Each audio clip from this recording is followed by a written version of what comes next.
Welcome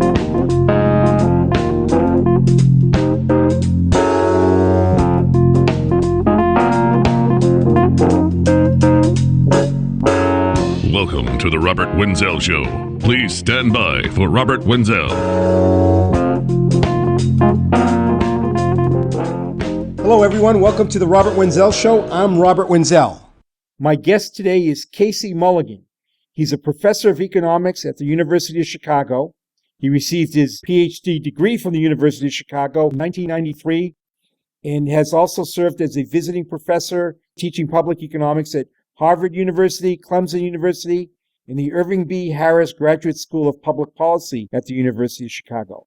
He is affiliated with the National Bureau of Economic Research, the George Stigler Center for the Study of the Economy and the State, and the Population Research Center. Professor Casey, welcome to the show. Thanks very much for inviting me.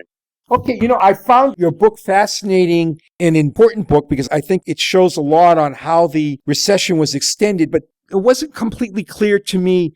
Do you believe the recession was completely caused by what was done with unemployment legislation, or do you think there was something else that caused the recession itself? Well, it depends a little bit what you mean by cause. A lot of the changes in government program rules that sharply depressed the labor market, they were a reaction to something, to the economy. Right. Mm-hmm. They were a reaction, I think, to the stock market coming down. They were a reaction to the housing market coming down. In that sense, I would say that the housing market and the stock market were more fundamental causes. On the other hand, if government policy hadn't reacted the way it did, I'm not sure the labor market would have fallen all that much. Right. So it really depends on what you mean by cause in that regard. While we have a lot of research on how unemployment insurance and food stamps and programs like that depressed the labor market, we're not so sure about is the timing of these things. So we're not so sure whether these programs, when you expand them, people react immediately in a few weeks, or it takes a couple of years, or that we haven't straightened out. And so as a result, it's a little bit hard to sort out the exact dynamics that would have occurred if the government policy hadn't changed. Mm-hmm. I think that's where your book is important. It talks about what happened with the employment situation. By the way, the name of your book, and I should mention this, and we will have a link to it at our site, economicpolicyjournal.com, is The Redistribution Recession, How Labor Market Distortions Contracted the Economy. I've got one more question about the recession and the collapse of the stock market and housing market and so on.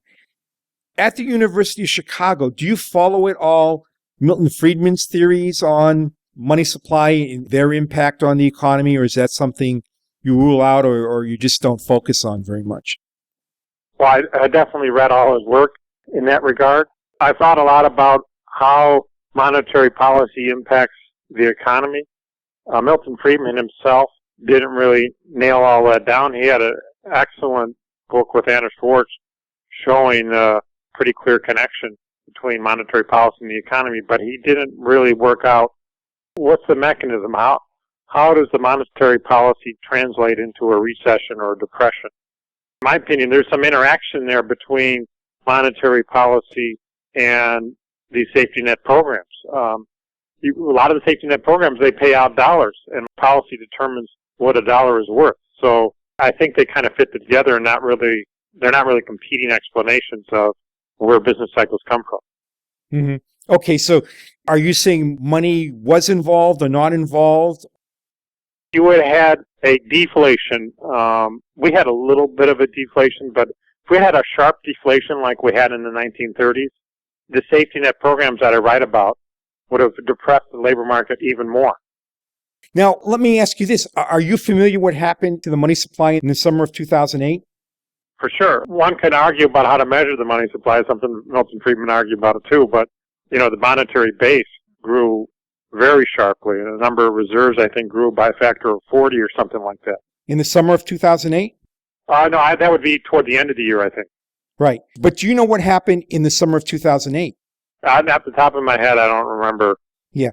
If I told you the money supply increased at double-digit rates for the first quarter of 2008 and then collapsed to almost zero on an annualized basis if you measure it quarterly, Would that possibly impact your thinking on what caused the collapse in the last part of 2008 or in September? To the degree that I had some thinking, like I said, I think the stock market and the housing market were important there, and monetary policy could have been a driver in those markets. Yeah, Casey, it amazes me. And again, there's some stuff in your book that's really important, but it just amazes me the number of key economists that talk about the economy and the recession and what went on and stuff like that. And you're coming out of the University of Chicago and telling me you've studied Milton Friedman's monetary works, and they don't even know what happened to the money supply, the dramatic change in the money supply from the first quarter of 2008 into the summer, where it was clear that the shift was a remarkable, stunning shift that doesn't occur very often. It just amazes me people weren't aware of this. And you're not the only one. I mean, I've talked to Phil Swagel, who was the undersecretary for Hank Paulson at the Treasury in charge of economics, and he didn't know about it. And he's advising Paulson on the economy when he doesn't even know what the hell's going on with the money supply. I mean, it totally stuns me that no one is watching this. Why weren't you watching it? Well, first of all, before Lehman failed, I was not watching the month-to-month changes in the economy on anything. I worked on more long-run issues. I was working on democracy and issues like that. So until Lehman came along, I didn't really focus on those things. And then when Lehman did come along, what I specialized in, I mean, there are lots of economists, and we all can't do everything at the same time.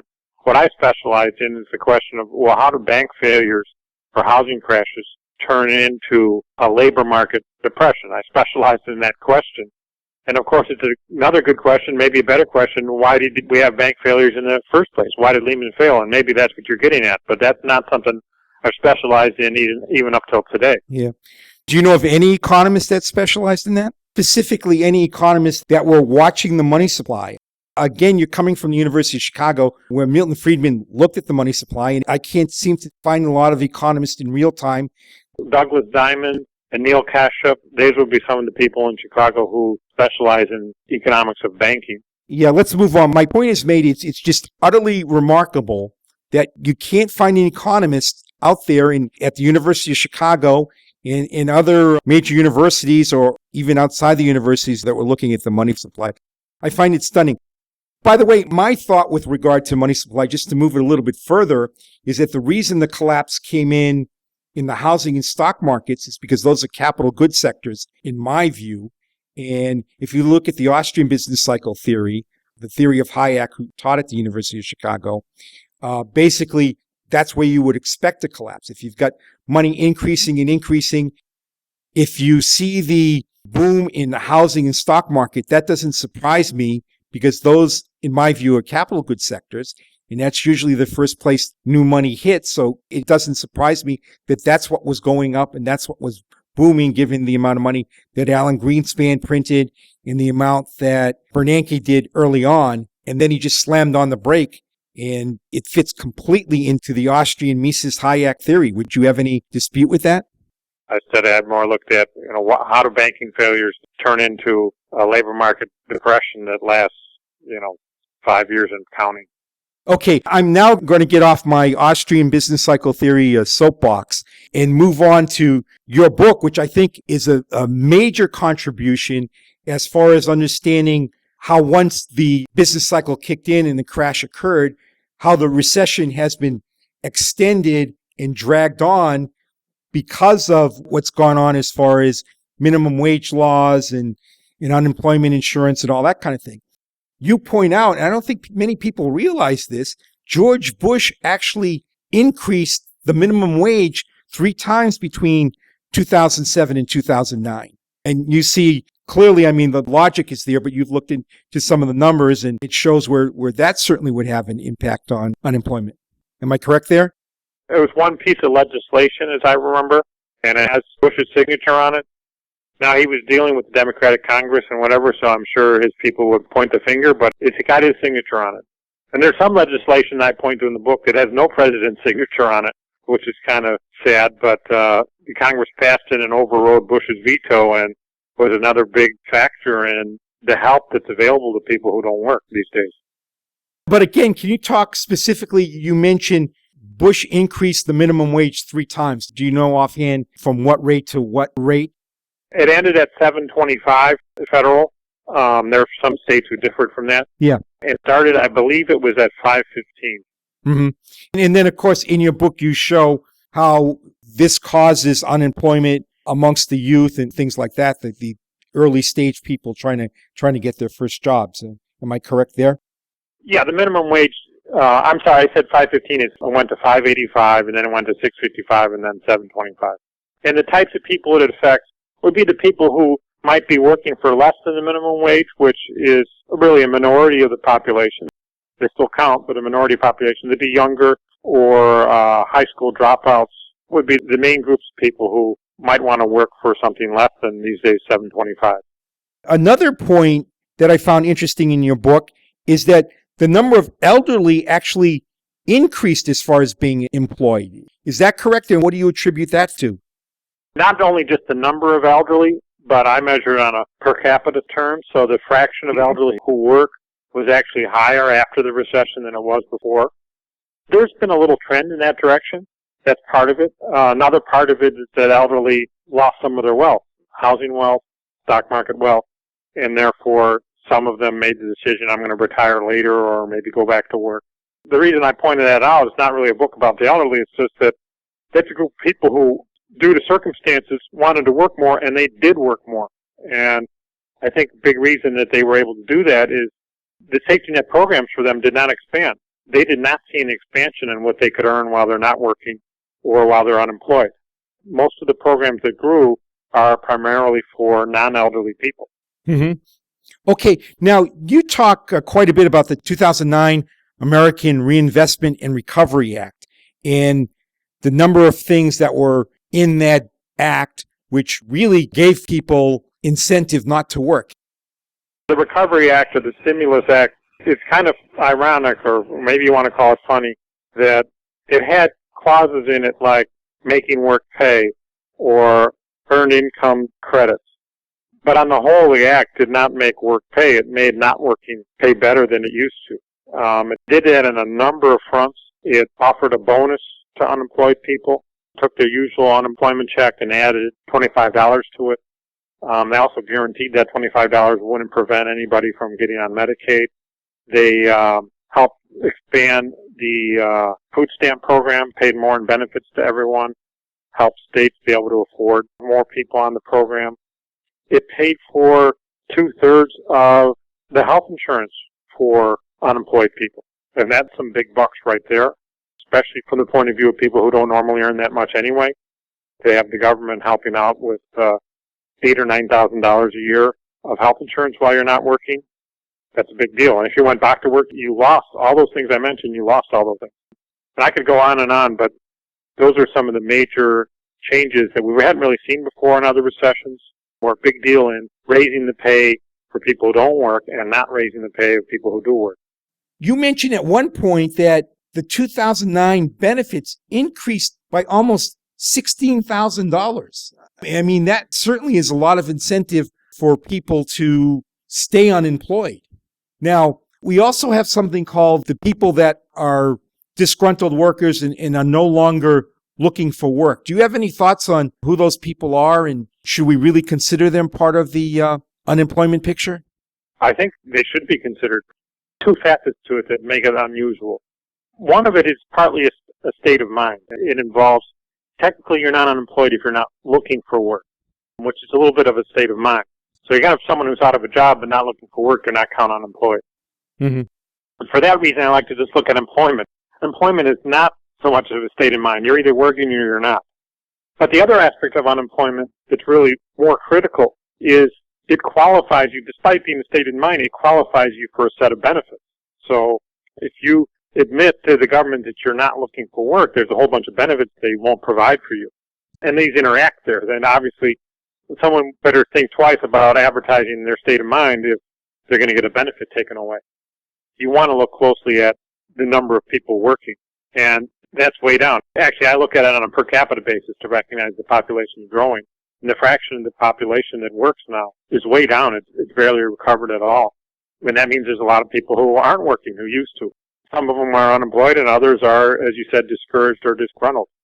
But either way, they're not working, and that's not good.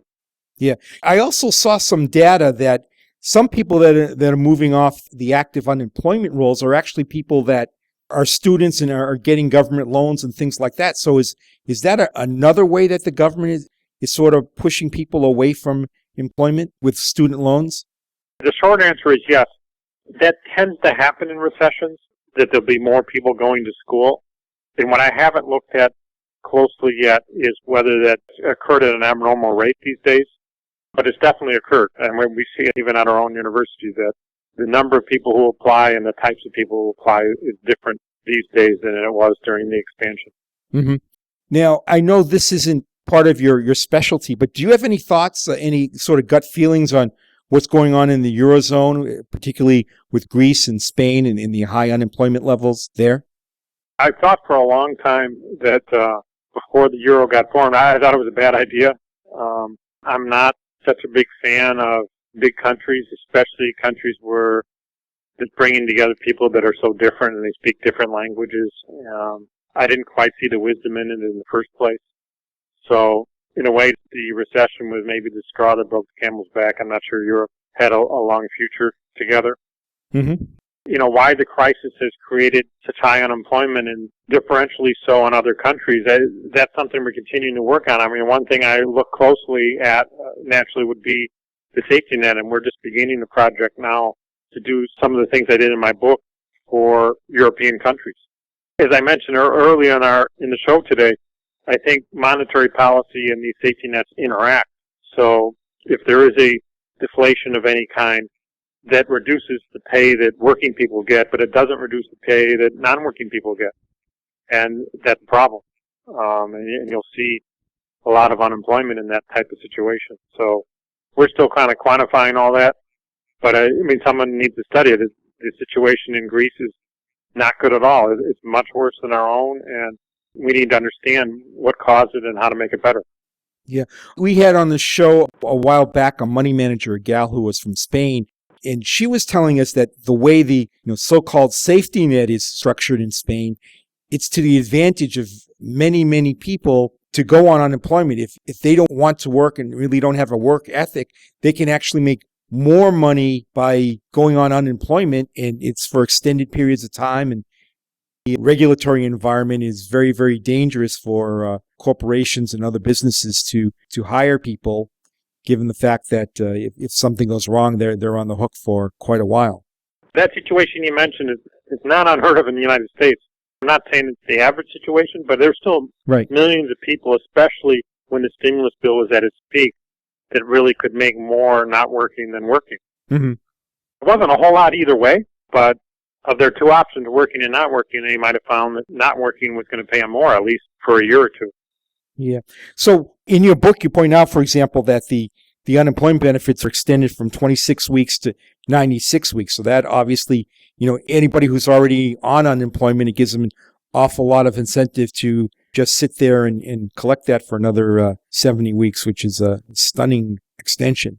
So bottom line, I guess what you're saying is, once the crisis hit, then this so-called safety net really extended the recession. So where do you see it going from here?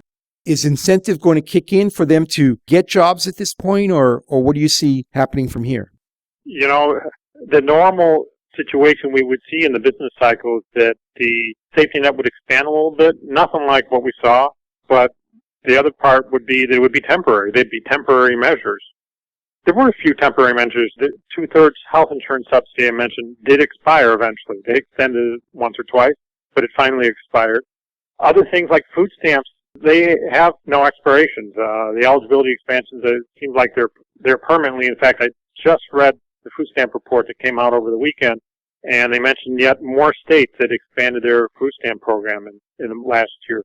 So I don't see the food stamps without some major new legislation is going to ever shrink. Another thing that's coming on is the Affordable Care Act. Anytime there's a government program with the word affordable in it, a labor economist perks up and says, look out, because affordable means that people who don't work are going to get a lot more help than people who do work. And that's very, very true with the Affordable Care Act. It's a whole new set of implicit taxes. Basically your health insurance, if you don't work, will be close to free. And if you do work, you're going to have to pay for it. And that's yet another thing that's moved from the benefits of work column to the benefits of not work column. And I'm still working out the magnitude of that. I saw the Congressional Budget Offices put out a report. They're working on it too. So I can't tell you exactly what the effects will be, but I think it's pretty big. And so I don't see how we can get back to normal. If 2007 or 2006 labor market you considered to be normal, I don't see how we can get back to normal when our safety net is not getting back to normal. Casey Mulligan, thank you very much. We've been speaking to Professor Casey Mulligan, who is author of the book, The Redistribution Recession, How Labor Market Distortions Contracted the Economy. I consider it an important book in providing information on benefits given to people who are not working and how that's extended the recession and may keep many of these people, as Dr. Mulligan points out, may keep a lot of these people on unemployment for a very, very long time. Dr. Mulligan, thanks for being on the show. Thanks for considering my book and having this conversation today. Have a good day. Take care. Good luck. All right, now let's bring Chris Rossini in for the Rossini wrap-up. Chris, what did you think? I enjoyed it very much. I thought he hit a lot of good points, especially on how the government, who presents itself as a savior, actually creates more harm than good. I'll just cover three things that came to mind. The minimum wage, obviously it outlaws certain jobs, creates unemployment. The government basically can create as much unemployment as it wants. All it has to do is keep raising minimum wage. If they raised it to $50, $75 an hour, then most of the people listening to this show would all be out of a job. Unemployment benefits also extend how much time people take off of work. I've known throughout my life many people. They may take a little cut in lifestyle, but they tell me, you know what, I'll just collect the check. They get to live, do whatever they want. They don't have to work. Basically, the government pays you to not work. People abuse it. Like we talked about in earlier shows, I live in an area that's been hit by Sandy, and I hear stories all the time of people collecting government money that didn't even have damage, but, they're handing it out. So they take it, they go buy steak dinners, crab legs. So I think the scariest part, Chris, is that Professor Mulligan sees this extension where a lot of these people are just not going to go back into the workforce. And then he brought up the Affordable Care Act, and that really scares me because, as he points out, it gives people more incentive not to work. If you don't work, you're going to get your health care for free. And if you're a working schmuck these days, what it means is you're going to end up having to pay for medical care that the guy that isn't working gets for free. So it's a distributionist, socialist, central planning thinking, if there ever was, and it's not good for the country long term. But that's what it is. Unfortunately, it works to the government's advantage and makes our job much harder because the government now creates voters. They can now count on all of these people that are on the dole as voters and then point at anybody that points out the problems with it as the bad guys. And it really makes a bad situation worse. Right. And then, of course, what happens is because of all the spending, the money isn't there to pay for it all. So taxes go up, but they can only be raised so much before the public causes an uproar about that. So then we bring in our friend Ben Bernanke and the money printing and the eventual price inflation and all that. So it's a pretty messy situation and doesn't look like it's going to be turned around anytime soon. So collect some nickels. Check out economicpolicyjournal.com. On the right-hand side, I have a link to a column about why nickels can be a great investment right now when inflation kicks in and the price of metals go up. So anyways, that's my tip for the day. Okay, that concludes Wrap Up with Rossini. Thanks, Chris. We'll talk to you next week. Great. Thanks again. Thank you for listening to the Robert Wenzel Show. This is Robert Wenzel. Be sure to check out my website, economicpolicyjournal.com, where I blog 7 days a week about economics, finance, politics, and liberty. Executive producer of the Robert Wenzel Show is Chris Rossini. Head of editing and mastering is John Daubert.